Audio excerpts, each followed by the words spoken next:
अस्सलाम वालेकुम नाज़रीन, प्रोग्राम बिनते हवा में आहियां ज़ाहिदा ताज जबड़ो। नाज़रीन, असां वटि जेकॾहिं घर हुजे या पूरे मुआशरे जी ॻाल्हि कयूं त मुआशी मसइला तॾहिं वधंदा जॾहिं असांजो बजट आउट थींदो। असांजी आमदनी घटि हूंदी, असां बजट अहिड़ो ठाहींदासीं जंहिंमें असांजा ख़र्च तमामु घणा वाधारा हूंदा त यकीनन असांजो बजट आउट थी वेंदो। इहो बजट असां कीअं ठाहे सघूं था या ईअं चई सघूं था त जेकॾहिं असां अॼोके प्रोग्राम में ॻाल्हि कयूं था त ख़ासि तौर ते मां औरतुनि जी ॻाल्हि कंदसि त हिकु औरत घर जो बजट कीअं बहितर बणाए सघे थी त जीअं हुनजी जेका आमदनी आहे उहा बजट जे हिसाब सां बि हले, घर जो पुरावो बि थिए ऐं उनखां पोइ वरी कुझु पाछी बि थिए, मतिलबु कुझु सेविंग बि थिए। त इन तरीक़े सां औरत वटि उहे कहिड़ा ईअं चऊं त अहिड़ा कहिड़ा उपाउ हुजणु घुरिजनि या कहिड़ा उहे इन वटि पॉइंट्स हुजणु घुरिजनि जंहिंजे करे उहो हिकु बहितरीनु बजट ठाहे सघे थी या न। इन ते बि प्रोग्राम में ॻाल्हाईंदासीं, पर मूंखे ख़ुशी थींदी त उहे बि प्रोग्राम में शामिलु थियो, जंहिंजो तरीक़ेकार इहो आहे त जेको स्क्रीन ते नंबर अची रहियो आहे उहो अवी डायल कयो, लाइव कॉल्स कयो, सलाहूं जो तजवीज़ूं जो। असांजा महिमान बि मौजूदु आहिनि, उन्हनि खां तव्हां सवाल बि करे सघो था। मुंहिंजे प्रोग्राम में जेके महिमान आया आहिनि तिन सां तव्हांजी तारीफ़ कराईंदसि। मुंहिंजी पहिरीं महिमान आहे ज़ाहिदा ॾेथो, पाण समाजी अॻवान आहिनि। मुंहिंजी ॿी महिमान आहे अनीसा वलीउल्लाह, सियासी अॻवान आहिनि। ऐं मुंहिंजी टी महिमान आहे सईदा उम्मे अबीहा, सोशल वर्कर आहिनि। तव्हांखे प्रोग्राम में भली कार चवंदसि। ज़ाहिदा ॾेथो, मां प्रोग्राम जी इब्तिदा तव्हां खां कंदसि त माना असांजा मसइला कॾहिं था वधनि जॾहिं असांजा मुआशी मसइला वधनि था, असां वटि पैसे जी तंगी थिए थी, बजट ते इन जो कहिड़ो असरु पवे थो या हिकु औरत तव्हां ॿुधायो त कीअं इन में इन्वॉल्व थिए थी उन बजट में।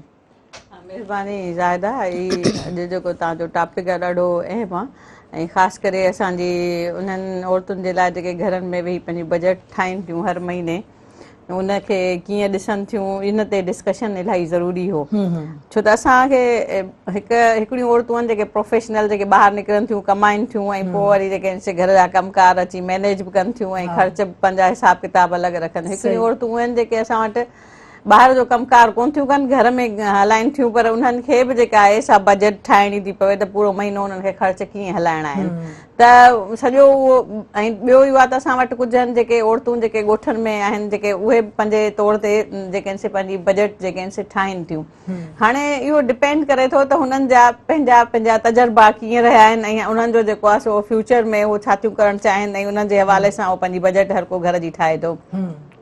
हिकिड़ो त डिपेंड करे थो त तव्हांजी इनकम केतिरी आहे, ठीकु आहे न। हिकिड़ो त उन्हनि जे घर में जेके मर्दनि जी इनकम अचे थी प्लस में औरतुनि जी जेकॾहिं कमाइनि थियूं त उहे जेका आहे पूल थिए थी, त पोइ उन ते जेका आहे सा बजट ठहे थी। हिकिड़े हंधि जिते औरतूं सिर्फ़ु पाण घर मैनेज कनि थियूं ऐं मर्दनि जो कंट्रीब्यूशन नथो हुजे, किथे किथे मर्द पाण फ़ैसिला कनि था, त उन सूरत में बि औरत जेका आहे पंहिंजी जेका बि उनखे ज़रूरतूं हूंदियूं आहिनि हर महीने जूं पूरियूं, उन जूं लिस्टूं ठाहे पंहिंजे मर्दनि खे ॾेई छॾींदियूं आहिनि त हिन महीने में असांखे ही शयूं जेके आहिनि से घुर्बल आहिनि, ईअं ई हूंदो आहे।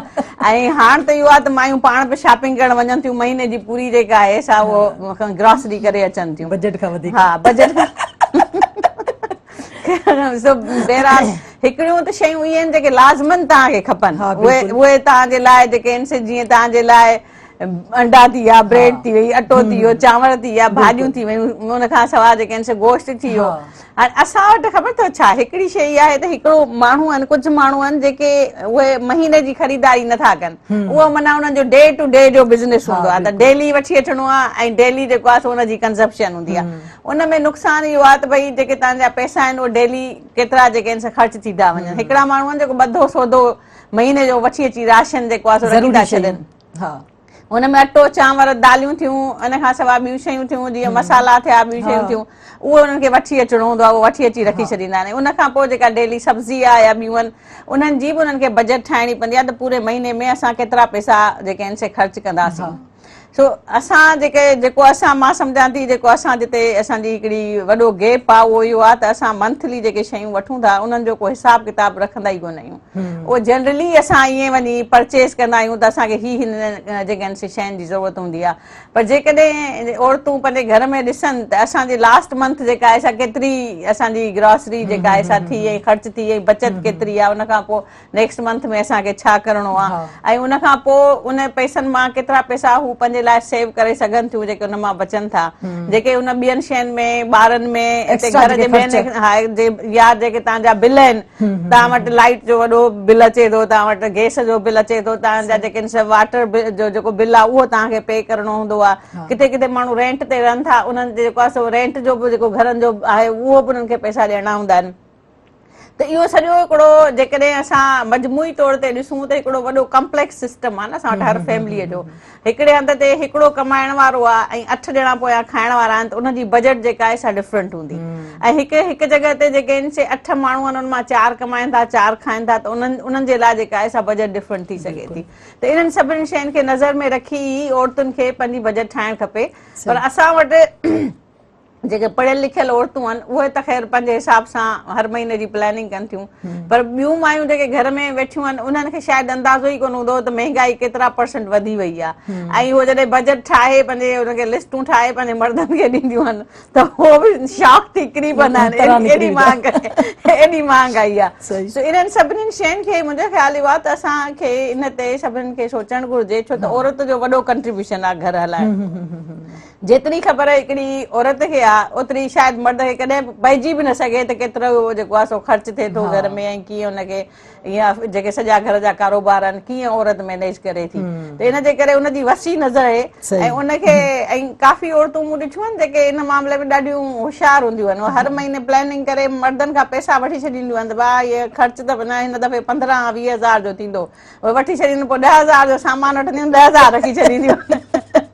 सही। हलो त अनीसा छा चवंदा, छा औरत बहितरीन बजट ठाहे सघे थी? मां इहो ई चवंदमि त बिल्कुलु औरत ई बहितरीनु बजट ठाहे सघे थी। ऐं छो जो अॼुकल्ह जी जेका बाशऊर औरत आहे, पढ़ियल लिखियल जेका औरत आहे, नंढपण खां वठी असां वटि छोकिरियुनि खे तालीम तरबियत इहा ॾिजे थी।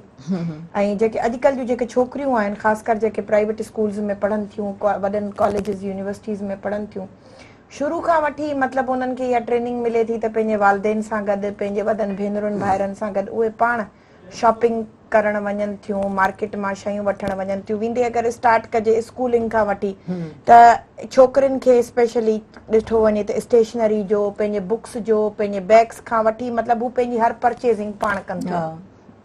उन खां पोइ जॾहिं ईदूं अचनि थियूं, ईद जो मौक़ो अचे थो त छोकिरियूं ॾाढियूं ड्रेस कॉन्शियस हूंदियूं आहिनि। ड्रेस बि खपे, उन सां मैचिंग चप्पल बि खपे, उन सां मैचिंग चूड़ियूं बि खपनि, उन सां मैचिंग ज्वेलरी बि खपे, मेकअप बि खपे।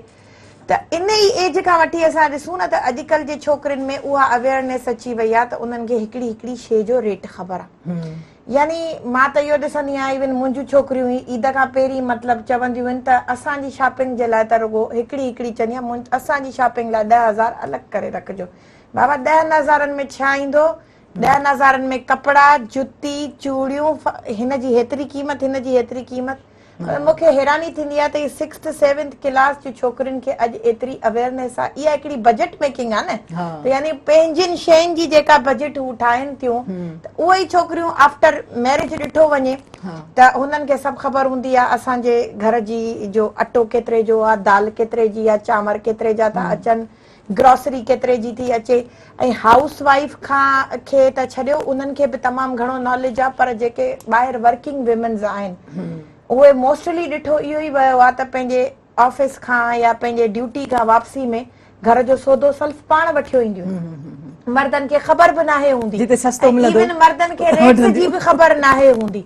मां ख़ुदि बि हाउस वाइफ हूंदी हुअसि त बि मतिलबु शादी खां पोइ सॼे महीने जो सामान मां पाण वठी ईंदी हुअसि। माना महीने जी सॼी लिस्ट मां ठाहे रखंदी हुअसि, मूंखे रेट जी ख़बर हूंदी कहिड़ी शइ केतिरे रेट में ईंदी। मां पहिरीं घर मां कैलकुलेशन करे ही एतिरे जो सॼो सामान 15,000 या 16,000, ऐं अॼु वक़्तु उते वञी पहुतो आहे। यकीन कयो, महांगाई अॼु खां 20 साल पहिरीं जेको सामान 10,000 रुपए जो ईंदो हो, उहो सामान हींअर 30 ऐं 35 खे क्रॉस करे चुको आहे। सो अवेयरनेस बिल्कुलु अची वई आहे। ऐं थोरो घणो असांखे बि पंहिंजे नियाणियुनि खे स्पेशली इन मामले में सुठी ॻाल्हि आहे, इहा इन्हनि खे ख़बर हुजणु खपे त घर हलाइण लाइ इहे शयूं ज़रूरी आहिनि। सही था चओ। अच्छा, वक़्तु थियो आहे नंढड़े ब्रेक जो, असां जल्दी मोटूं था, उन खां पोइ वरी अॻियां बि नीति डिस्कशन कंदासीं।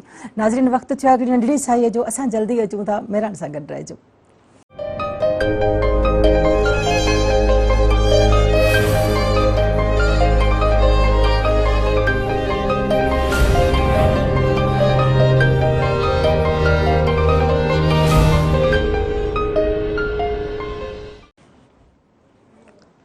वेलकम बैक नाज़रीन, ॿीहर हाज़िर आहियूं बिनते हवा में। अच्छा, हलूं था असां सैयदा उम्मे अबीहा ॾांहुं। अच्छा सैयदा उम्मे अबीहा, आप क्या समझती हैं कि बजट क्या औरत ज़्यादा अच्छा बना सकती है?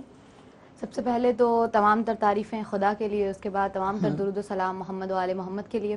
जैसा कि आपने सवाल किया कि क्या औरत बेहतरीन तरीके से बजट चला सकती है, तो मैं समझती हूँ कि औरत जितना बेहतरीन घर को चला सकती है और एक माशरे को और एक घर की तरफ अगर निगाह की जाए तो औरत से बेहतरीन उसको कोई भी नहीं चला सकता, क्योंकि एक औरत नस्लों को संवारती है।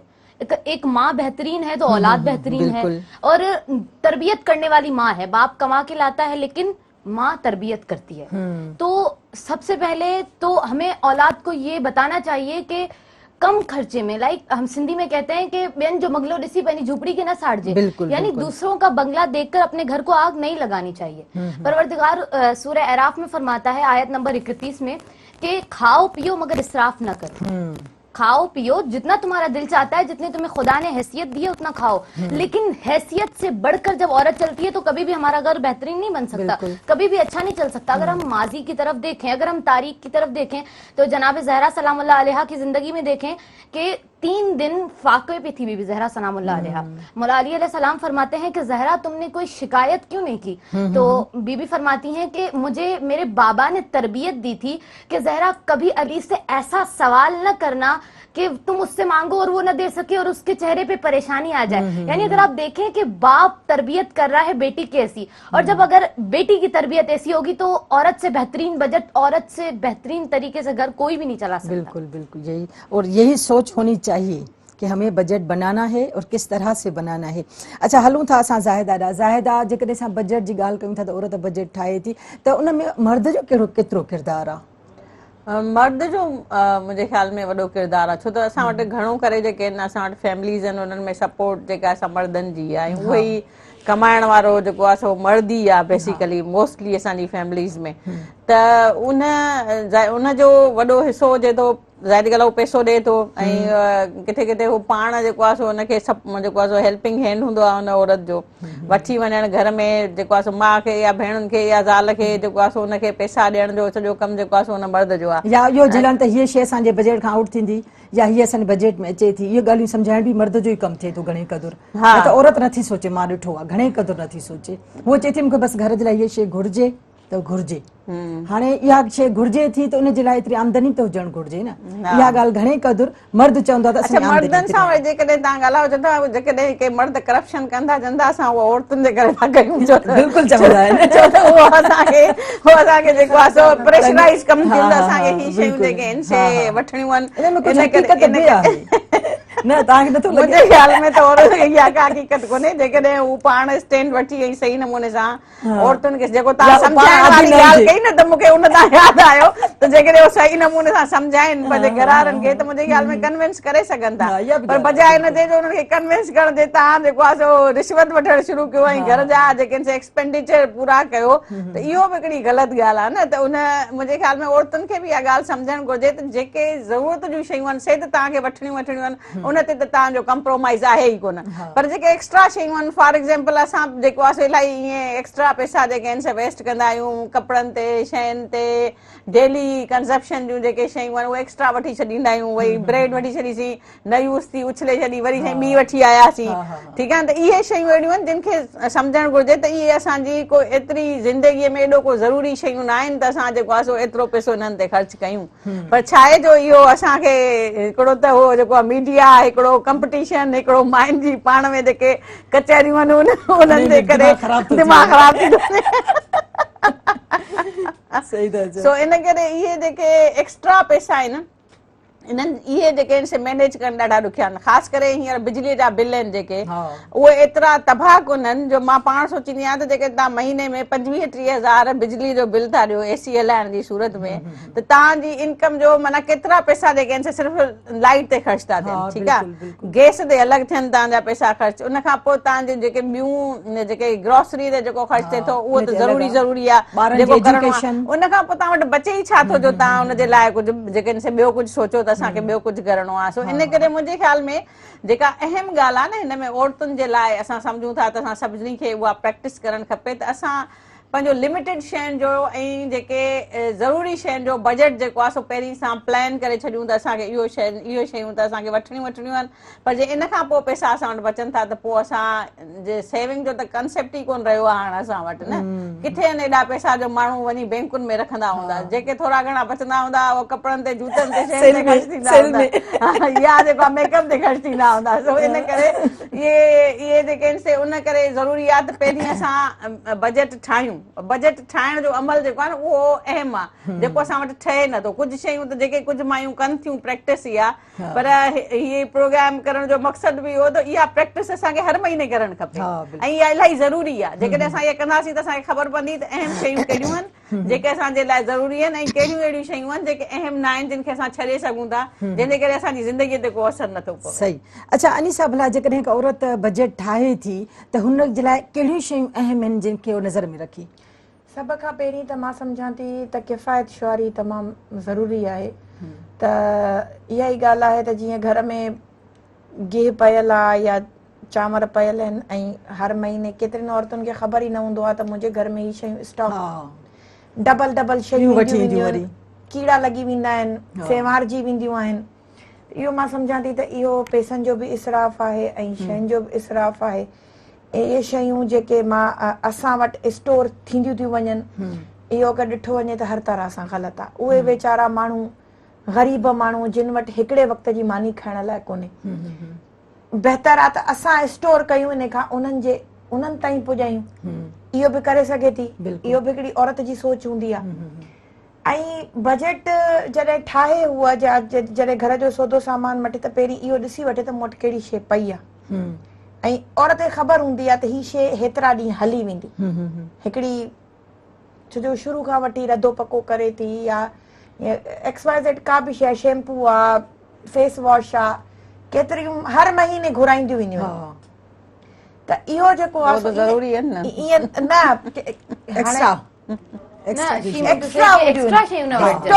स्टॉक थी वेंदो आहे। माना दुकानदारनि वटि बि उहे शयूं हूंदियूं आहिनि, घर जे मायुनि वटि अवेलेबल हूंदियूं आहिनि। त ईअं न कजे। इन सां छा आहे जो तव्हांजे बजट ते वॾो असरु पए थो। महीने उहा शइ घुरायो जेका तव्हांजे यूज़ में आहे, कमु अचे थी। ऐं सिर्फ़ु घर जे इन ग्रोसरी ऐं इन यूटिलिटी जे शयुनि खां अलावा बि काफ़ी सारियूं अहिड़ियूं शयूं आहिनि जंहिंमें तव्हांखे बजट मेकिंग करणी थी पए न। सही। पंहिंजे ॿारनि खे उहा तरबियत ॾियो, ख़ासि करके अॼुकल्ह जूं जेका मूं नियाणियुनि जी ॻाल्हि कई त वॾनि स्कूलनि में असां पंहिंजा ॿार पढ़ायूं था, उते कॉम्पिटिशन तमामु घणी आहे। हुन वटि फलाणो ड्रेस आहे, हुन वटि महांगो बैग आहे, मूं वटि इन खां सुठो हुजणु खपे। इन सोच बि असांजी जेका जनरेशन आहे उनखे उहा डैमेज पई थी करे। असां इन में पूरा आहियूं, शोबाज़ी में पूरा आहियूं त इन सां गॾु हिकिड़ी ॿी ॻाल्हि, तव्हांजी ॻाल्हि सही आहे न, हिकिड़ी ॻाल्हि ॿी बि आहे त घणनि मायुनि खे जेके डिपेंड कनि थियूं पंहिंजे नौकरनि ते, जेके सॼो ॾींहुं हुननि जो घर था हलाइनि, उहे बि उन्हनि खे कोन ॿुधाईंदा आहिनि त हीअ शयूं सामान पिया आहिनि असां वटि। उन मालिकाणे जी सोच ॾिसंदा त हीअ केतिरी अहमियत ॾिए थी। उहे वरी विच मां नौकर औरत थी अची नौकर उहो सामान खणी पंहिंजे घर शिफ्ट कंदा वेंदा आहिनि। वरी नौकरनि खे लुण में भाङो लॻंदो आहे। उहे मायूं एॾियूं मसरूफ़ हूंदियूं आहिनि एक्चुअली जो उनखे ख़बर ई न हूंदी आहे। नौकर जेको आहे ज़िम्मेदारी जी आहे। इहे जेके घणियूं पढ़ियल लिखियल मायूं न, इन्हनि जा घर बि सही कोन हलंदा अथई। त पंहिंजे नियाणियुनि खे उहा तरबियत तव्हां ॾियो, उन्हनि खे किफ़ायत शुआरी सेखारियो त तव्हां वटि जेके शयूं आहिनि इनखे पहिरीं यूज़ कयो। अञा हिकिड़ा ई तव्हां कपिड़ा ॾिसो, अलमारियूं उथलियूं पयूं आहिनि, हर शइ जो इसराफ़ आहे। ऐं मायूं असां वटि हर दफ़े जेका हाणे लॉन किथे वञी पहुती आहे, सही था चओ। गुल अहमद जे ब्रांड खे ॾिसो तव्हां, अलकरम खे ॾिसो तव्हां, निशा खे ॾिसो, हर ब्रांड यानी हिकिड़ो वॻो वठो त 7,000 10,000 तव्हांजे हिन दफ़े 7 खां चढ़ी विया आहिनि। त गुल अहमद जो सुठे में सुठो वॻो त 13-14 ताईं वञी पहुतो। हाणे इन में अगरि असां जेकॾहिं बजट ठाहिण जी ॻाल्हि कयूं त आम अगरि लोन वठंदासीं त 14,000 में असांजा 5-6 वॻा त अची वेंदा सुठा। असांखे पाण मैनेज करणो पवंदो, न त इहे मर्द जेके आहिनि से खामखा करप्शन कंदा ऐं पोइ वेचारा। अच्छा सईदा उम्मे अबिया का पूछूं। अच्छा उम्मे अबिया, ये जो बजट जब बनता है तो जैसे बात की अनीसा ने कि हमें जो चीज़ें पड़ी हुई हैं उनको हम ज़ाया नहीं करना चाहिए, तो अहमियत हमें बजट में कौन सी चीज़ों को देनी चाहिए कि पहले हमें बजट में ये चीज़ लिखनी है, वो मैं कह रही हूँ कि अहमियत वाली चीज़ें कौन सी हैं। अगर हम बजट बना रहे हैं, एक औरत बजट बना रही है, तो ऊपर प्रायोरिटी किस चीज़ को देगी कि मुझे ये चीज़ पहले लेनी है, उसके बाद दूसरी लेनी है, फिर तीसरी लेनी है, इस बात को जाहिर करें। अब देखें, हर औरत, मैंने आपको पहले वही बात बताई कि तरबियत लेके आती है अपनी। अगर औरत अच्छी है तो घर अच्छा है, अगर औरत अच्छी नहीं है तो वो कभी भी घर अच्छा नहीं चला सकती।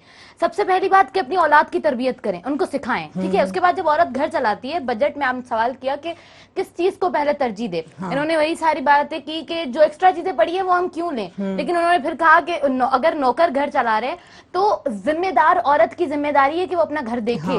चाहे हमारे पास 1000 नौकर हों, चाहे 1000 लोग घर में काम कर रहे हो, लेकिन एज अ हाउस वाइफ में घर की फर्द हूं, सुपरविजन करनी है, सुपरविजन मालकिन को ही करनी है, उनको ही करनी है, लेकिन देखना मुझे, उन पे नजर रखनी है। जब मेरे पास मेरी कोई कीमती चीज होगी, अगर मैं किसी को संभालने के लिए दूंगी, लेकिन मैं उससे पूछती रहूंगी कि ये चीज ठीक है। अगर हम अपनी औलाद भी किसी को सौंपते हैं तो कॉल करके बार बार पूछते हैं कि मेरी बेटी ठीक है, कितनी देर में आएंगे, हर चीज का पूछते हैं। तो हम घर में इन चीजों को नजर में क्यों नहीं रखते? जब हम लिस्ट बना रहे होते हैं तो सबसे पहले हमें उन चीजों को तरजीह देनी है जो हमारी जरूरत है। फॉर सपोज अगर मेरी सैलरी 10,000 है और मुझे पूरा महीना और पूरा घर इसी से ही चलाना है, तो मैं क्यों extra chicken, extra nuggets, extra चीजें खरीद के आऊं?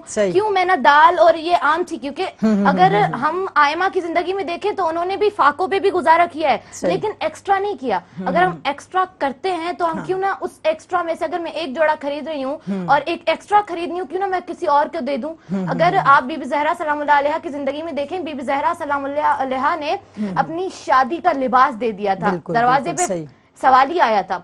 यानी एक हम अपने लिए लें तो एक दूसरे के लिए लें, ना भी ले, अगर ना भी कर सके तो बचत ही कर ले, तो बचत सेविंग ही कर ले। मतलब हम नहीं देखें, अगर हमारे पास 10,000 है, फॉर सपोज 5,000 मैंने घर के खर्चे में लगा दिए, 5,000 अगर बच जाते हैं फॉर एग्जांपल, ठीक है, अगर उसमें से मैं एक्स्ट्रा चीजें खरीद लूं, क्यों ना मैं किसी नीडी पर्सन को दे दूं, मुझे सवाब भी मिल जाएगा। और खुदा इस ज़ियान करने को, इन चीजों को पसंद भी नहीं करता। बिल्कुल सही कह रही हैं। नाज़रीन, वक्त थियो नंढड़ी साई जो असां जल्दी मोटूं था, असां सां गॾु रहिजो।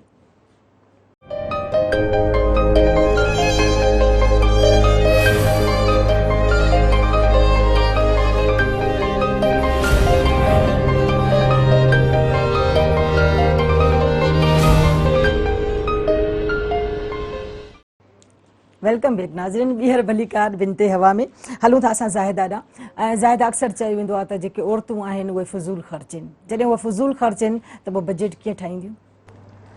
हाँ, इहा ॻाल्हि पंहिंजी जॻह ते सही आहे त फज़ूल ख़र्च त आहिनि, पर वरी बि पैसो इस्तेमालु करणु त औरतुनि जे हथ में ई आहे न, घर त उहे ई थियूं हलाइनि।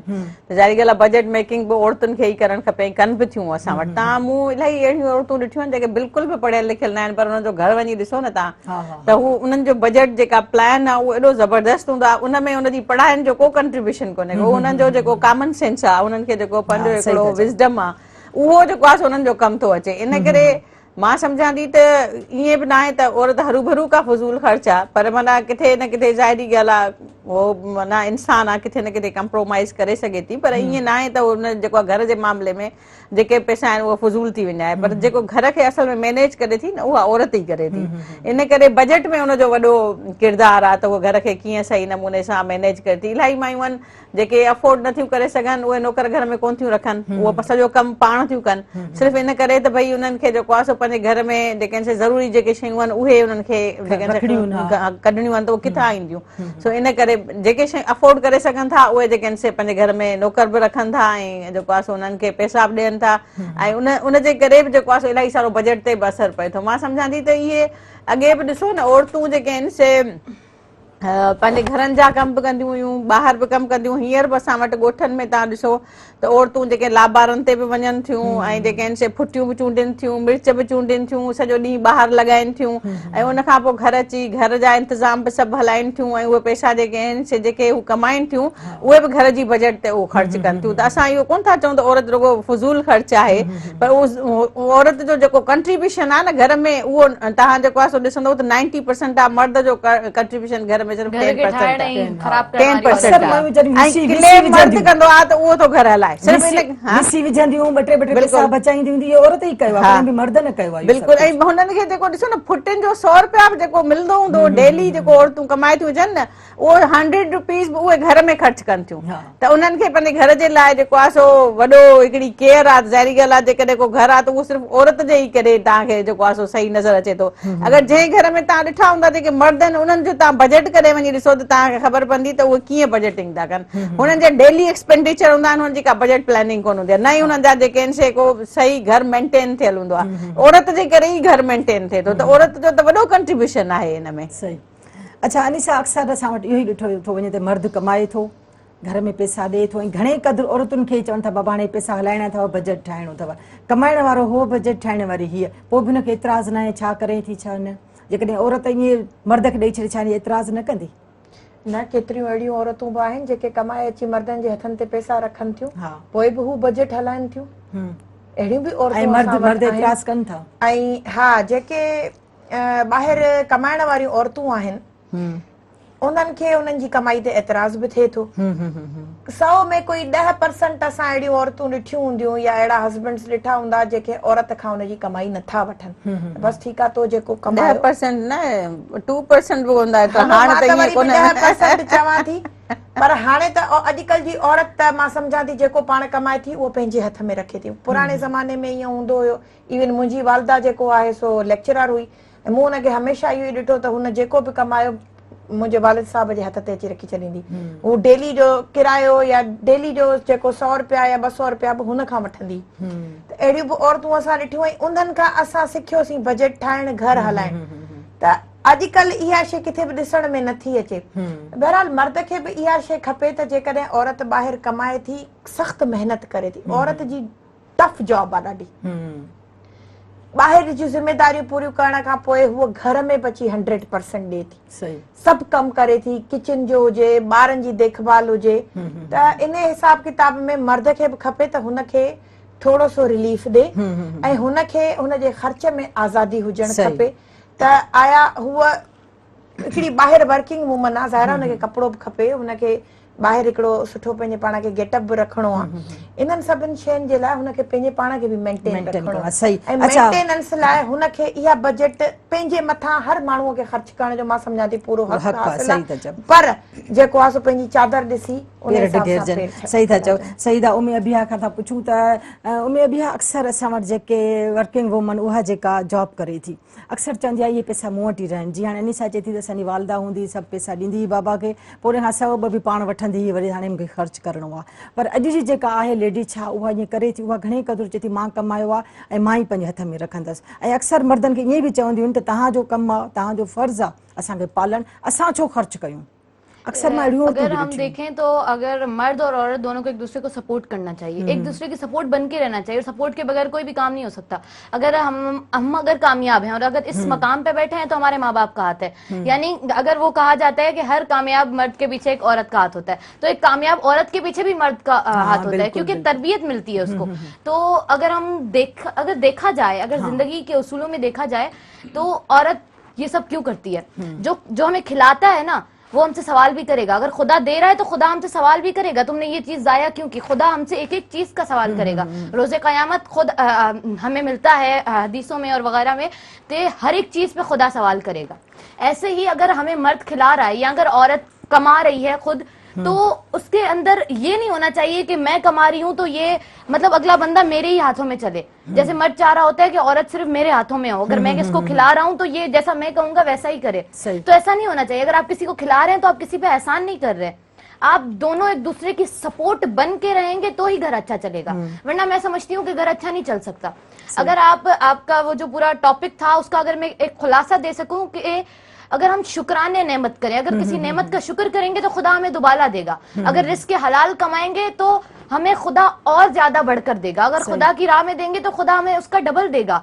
ये ना सोचें कि अगर हम आज खा रहे हैं और कल क्या होगा, आज आप भी खाएं दूसरों के भी खिलाएं, कल खुदा और देगा। बिल्कुल। अच्छा ज़ाहिदा, असां हलूं था वाइंड अप ॾांहुं। सिर्फ़ु इहो ॿुधायो त औरतूं मेकअप घणो कंदियूं आहिनि, पंहिंजे बजट जो घणो हिसो मेकअप ते नथियूं लॻाए छॾनि?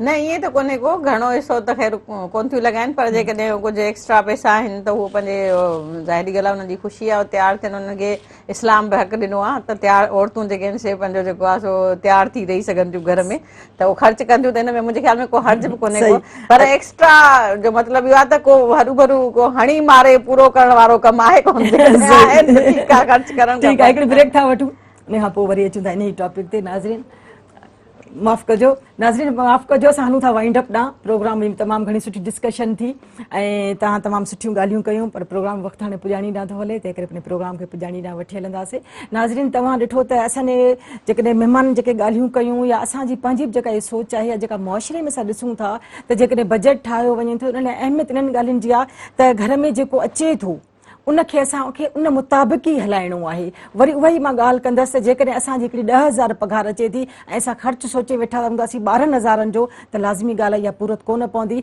ऐं उन लाइ अहमियत इन ॻाल्हि खे त ॿारनि जी एजुकेशन ज़रूरी हुजे ऐं उनखां पोइ वरी जेको आहे घर जी ग्रोसरी आहे या बिल्स आहिनि जेके यूटिलिटी बिल्स अचनि था इन्हनि सभिनी खे अहमियत ॾियणी पवे थी इहो न आहे त सिर्फ़ु मेकअप जो सोचो वञे कपिड़नि जो सोचो वञे या जूतनि जो सोचो वञे इहे अहम शयूं न आहिनि इन्हनि शयुनि खे तव्हांखे अहमियत ॾियणु घुरिजे त अहम शयूं पहिरें अचे इन तरीक़े सां ई बजट सुठो ठही सघे थो प्रोग्राम जो वक़्तु ॾाढी न हले थो पंहिंजी मेज़बान ज़ाहिदा ताजबड़ो ॾींदा इजाज़त वरी ईंदासीं ईंदड़ प्रोग्राम में तेसिताईं अलाह जी अमान